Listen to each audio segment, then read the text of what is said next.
I wanted to start out this week talking about typefaces and some really specific typefaces that were designed by very innovative artists, designers, and inventors. We have to basically start out every typography lecture talking about the invention of printing because it was so incredibly important to typography. And the typeface used by Johannes Gutenberg, who invented movable type in the 15th century, took cues from the dark, dense handwriting of the period called blackletter. And this is an example of the block used in the printing press. And you can see that the traditional storage of fonts in two cases, one for majuscules and one for minuscules, kind of yielded the term uppercase and lowercase, which we still use today. Nicholas Jensen was working in Venice in the late 15th century, and he kind of moved away from black letter. He created letters that combined the Gothic calligraphic traditions with the new Italian taste for humanist handwriting, which were based on classical models. And Jensen's Roman typeface was much more well suited for the printing press. Blackletter was not, it was more suited for hand-drawn calligraphic script-based writing, whereas Nicholas Jensen was kind of the first typeface designer to really think about a design that would work with the printing press. And Robert Slimbach, who was working for 1987 for Adobe, designed a typeface called Adobe Jensen, and it's an old style serif typeface, and its Roman styles are based on the text face cut by Nicholas Jensen in Venice around 1470. And its italics are based on those created by Ludovico Vicentino degli Arrighi, probably pronounced wrong, 50 years later. And this is Jensen's Roman typeface cut in 1470. And this is Robert Slimbach's. You can see this above. And it was styled after Nicholas Jensen's Roman types. The Venetian publisher Aldus Manutius distributed inexpensive small format books in the late 15th and early 16th centuries to a broad international public. And he's really considered one of the first publishers in a modern sense, or some people call him the inventor of the modern book. He gave a new look to the printed page. His pages featured harmonic proportions between the size of the font and the printed section, and he also introduced page numbers. And he really had sort of a unique editorial vision. His books used italic types, a cursive form that economized printing by allowing more words to fit on a page. And this page, for example, combines italic text with Roman capitals. He integrated uppercase and lowercase typefaces as well.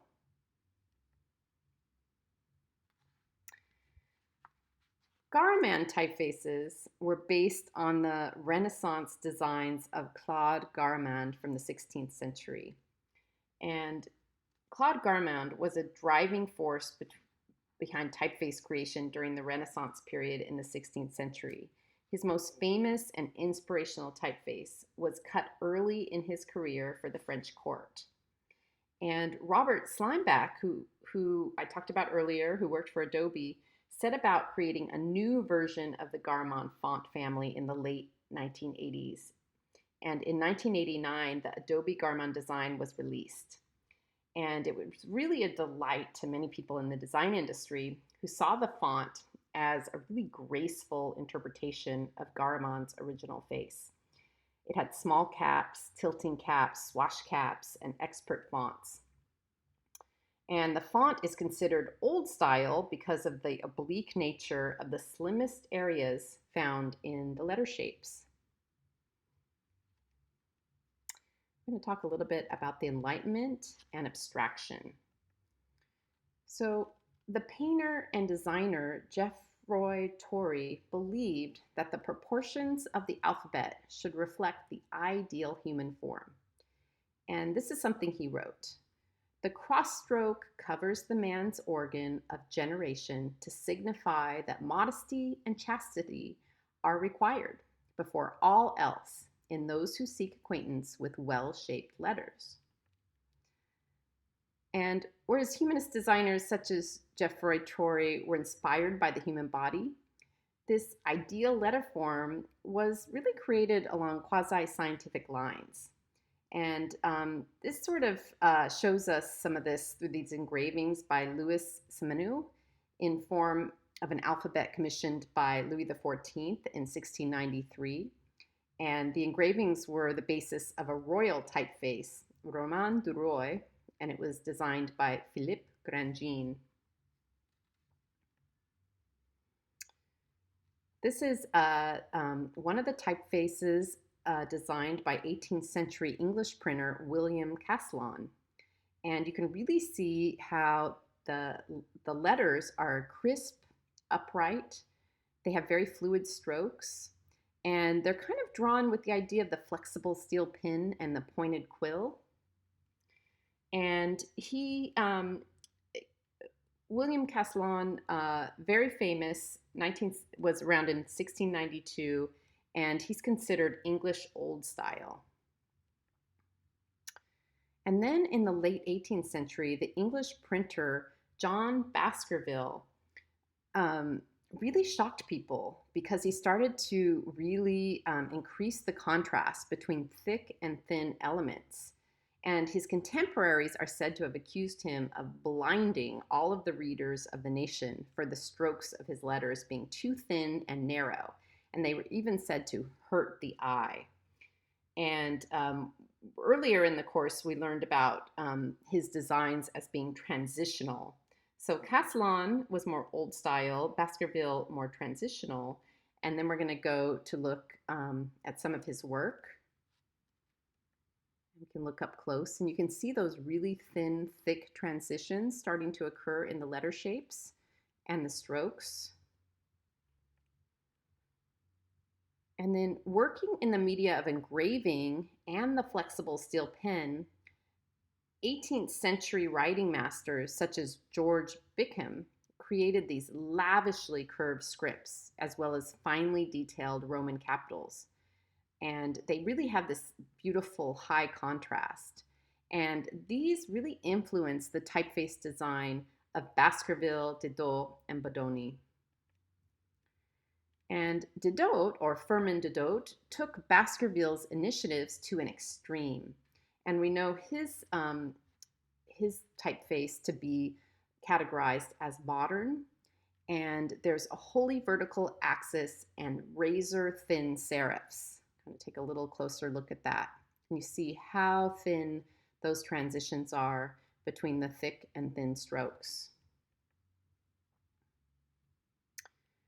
And these Roman and italic letters were printed by Giambattista Bodoni, and they exhibit extreme contrast between thick and thin elements. Another example of modern. These Roman and italic letters were printed by Bodoni in 1788. Look how beautiful they are.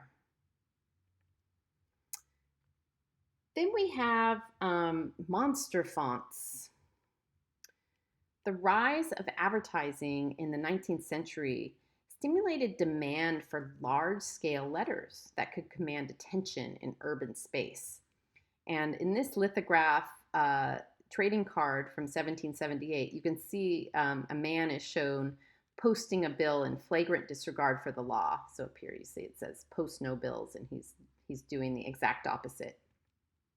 So advertising had a huge impact on typography, and fat face, which was commonly used in advertising, is an inflated hyperbold type style developed in the early 19th century, and it's sort of Bodoni on steroids. There were also extra condensed typefaces first seen in the 19th century advertisements, and they were designed to fit tall letters in narrow spaces. And such letters were usually made from wood rather than metal because lead is too soft to hold up under the pressure of printing large scale letters. And we also, going back to these fat face fonts, we also learned about them. Um, Slab serif is another name for them that's commonly used. Egyptian or slab serif typefaces, introduced around 1806, transformed the serif from a refined detail to a load-bearing slab. So this is a great example of Egyptian style or slab typeface. And the historian Rob Roy Kelly, who was born in 1925 and died in 2004, he was a graphic designer, educator, and wood type collector. And he created this chart to illustrate how the square serif was manipulated to create ornamental variations in slab serif. This 1875 American advertising poster uses a dozen different fonts to maximize the scale of letters in the space allotted. And although the typefaces are really richly varied, there's really sort of this almost static and conventional center-weighted layout. So you can see that graphic design wasn't quite there in terms of the page layout, but the fonts are really talking loudly on this page. And Dada, which was a political movement, an art design political movement, was very influential in typography. And this was a poster, and you can see how a variety of typefaces are being used. And the layout is really innovative and dynamic, and it really fights against the concept of the grid of the letterpress, the grid created by the letterpress. Very sort of shocking, almost, what's the word? I would say that they are meant to sort of disturb, to provoke. So the Dada movement really meant to sort of shake up the art world and make us think a little bit differently. Reform and revolution. Edward Johnston created this chart of the essential characters of Roman inscriptions in 1906 as part of his quest to revive the search for an essential standard alphabet. And he was really reacting against the monstrosities of the 19th century commercial advertising, slab serif, fat face, Egyptian. And he was trying to create a font that was more in line with communication and advertising. And he was a British craftsman who is really, one of his strengths was calligraphy, and he's sort of regarded as the father of modern calligraphy. And he's most famous for designing the sans serif Johnston typeface that was used throughout the London Underground system until its redesign in 1980. I don't think I have a picture of that, but he was really, his sans serif Johnston typeface was a really innovative type that was used prolifically in the London Underground to really make it legible for users. Golden type was created by the English design reformer William Morris in 1890, and he sought to recapture the dark and solemn density of Nicholas Jensen's pages. And Morris was a design reformer who was critical of industrial production and really saw ugliness in 19th century commercial printing. And Golden type is a serif font, and it was created for his fine book printing project in 1890. And it's an old style serif font based on type designer by engraver and printer Nicholas Jensen. And so you can compare William Morris's Golden to its Renaissance source, the typeface of Nicholas Jensen. So here you have Jensen's Roman typeface cut in 1470. And then this is William Morris's Golden, compared to Adobe Jensen today. So this is Adobe Jensen. You see the three different typefaces. This logo for the Dutch avant-garde journal De Stijl was designed by Wilmos Huszar in 1917. And the letters almost look like pixel-like blocks. And this is pre-computer, obviously, but you can kind of see how consistent and geometric they are. And Theo van Doesburg was the founder of the De Stijl movement in the Netherlands, and he created this alphabet using only perpendicular elements in 1919. And the De Stijl is another name for the style. It's Dutch for the style. And it was a Dutch art movement, and it consisted of artists and architects. Herbert Bayer designed Universal, and it consisted of only lowercase letters constructed with circles and straight lines. And it was really designed for the Bauhaus, which was a German art school that operated from 1919 to 1933. And this school of thought and literal school became really famous for its approach to design. It really attempted to unify the principles of mass production with individual artistic vision, and it strove to combine aesthetics with everyday function. So the Bauhaus movement really had a profound influence upon subsequent developments in art, architecture, graphic design, typography, and the prominent artists that were part of the Bauhaus movement include Paul Klee, Wassily Kandinsky, and Laszlo Moholy-Nagy. And so Herbert Bayer, he began his studies as an architect in 1919, and he attended the Bauhaus in Weimar from 1921 to 1923, and he was studying mural painting with Kandinsky, and he also was studying typography. And so in 1925, he created the universal alphabet, and it consisted only of these lowercase letters, and it became really the signature font of the Bauhaus. Futura was designed by Paul Renner in Germany in 1927, and it is practical and subtle, and it's a font that's really used widely today.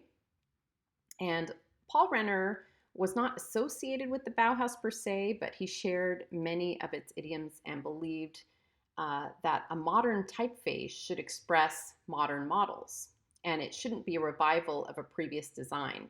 So Renner's design rejected the approach of most previous sans serif designs that were at that time called grotesques, and he created these simple geometric forms, near perfect circles, triangles, and squares. And it is based on strokes of near even weight, which are low in contrast. And if you look, the lowercase has tall ascenders, which rise above the cap line. And it uses near circular single story forms for the A and G. I don't know if there's an A and G in here. I don't have one. Oh yeah, there's a G in here. Here's the G.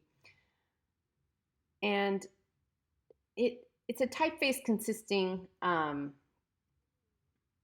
of this proportion similar to classical Roman capitals.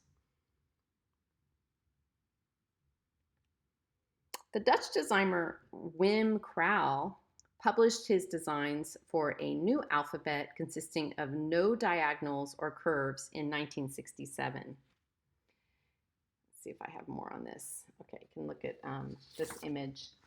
And this is really kind of about the infancy of digital typography, because as lead type set by hand in heavy lead blocks or by machines that generated lines of metal type was kind of giving way to text set on screens, Krauw really saw this opportunity for an interesting experiment.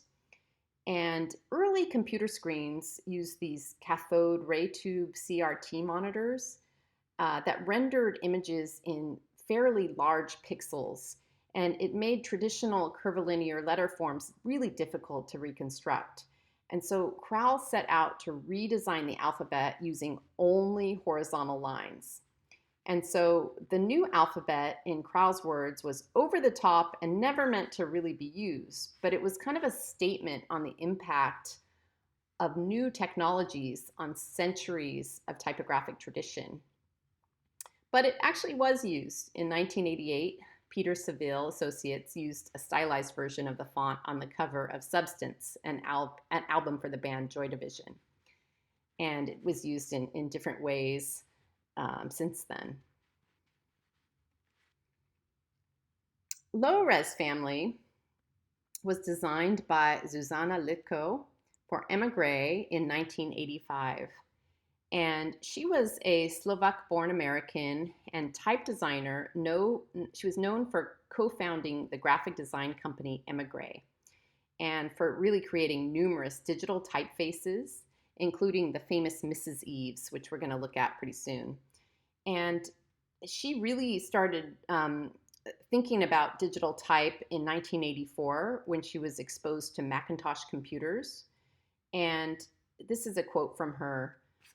"I started my venture with bitmap type designs created for the coarse resolutions of the computer screen and dot matrix printer. The challenge was that because the early computers were so limited in what they could do, you really had to design something special. Even if it was difficult to adapt calligraphy to lead and later lead to photo technology, it could be done. But it was physically impossible to adapt 8-point Gaudi old style to 72 dots to the inch.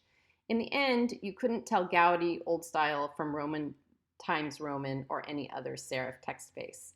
So she went about designing this low-res family, and it was meant to be used on computers.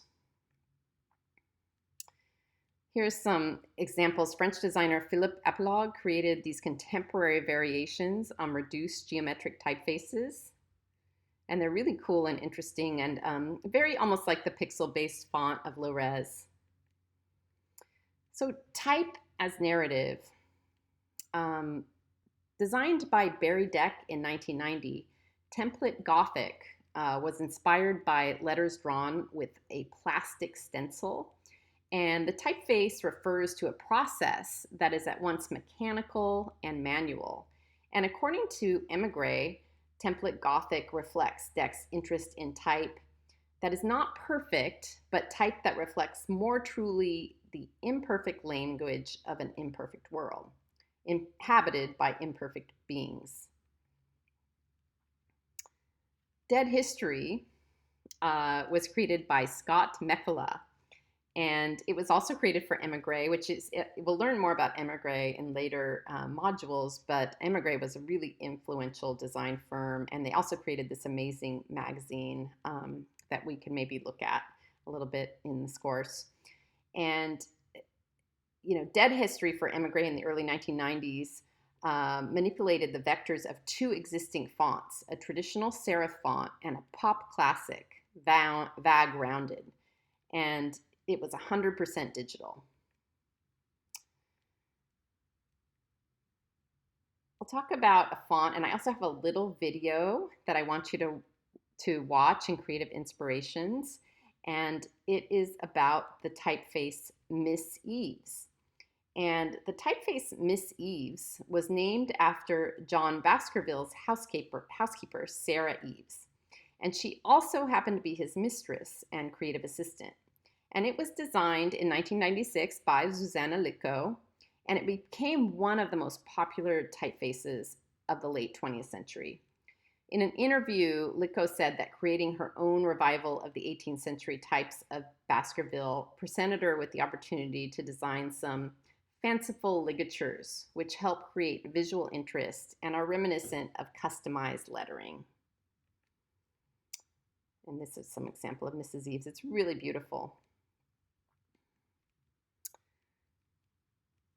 Fred Schmieder's Quadrat offers a crisp interpretation of typographic tradition. It looks back to the 16th century from a contemporary point of view, as seen in its decisively geometric serifs.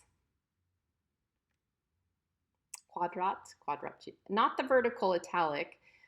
This is seen a lot in contemporary European typeface design, and this vertical italic that you see here. Scala and Scala Sans were designed by Martin Major, and this typeface with coordinated serif and sans serif variations. And you can kind of see this is the bold version, the regular, and the caps. Jonathan Hoffler, who we saw in the Helvetica movie, designed Knockout. And it was originally developed for Sports Illustrated. And this is a couple of the other fonts designed by Jonathan Hoffler, Leviathan, Acropolis, and Ziggurat. Giza by David Berlow from the Font Bureau. Logotype for Mica. And this was using Giza typeface by David Berlow, and it's modified. And then, as we keep going, there's so many different fonts that I want you to look at, but Clearview Highway is the new typeface designed for use in U.S. highway and street signs. And as they are adopted over time, the United States will become probably the most legible place on earth. And the goal was to create more readable road signs without having to make the existing signs bigger, which could cost a huge amount of money, as well as cause more visual clutter and crowding. And so the designer that's responsible was Don Meeker and James Montalbano. And you can see this font is available if you go to clearviewhighway.com. So as you kind of approach the poster project, you're going to choose a type designer that you really are excited and interested in, and you're going to create a design that really highlights the innovative typeface that type designer created. And so we'll talk more about that, but as you kind of go forward looking at all this history and thinking about how the history of typography builds the contemporary versions of the typefaces we have today, and thinking about that and how we keep sort of rolling through history as we kind of appropriate, modify, change what's been created already.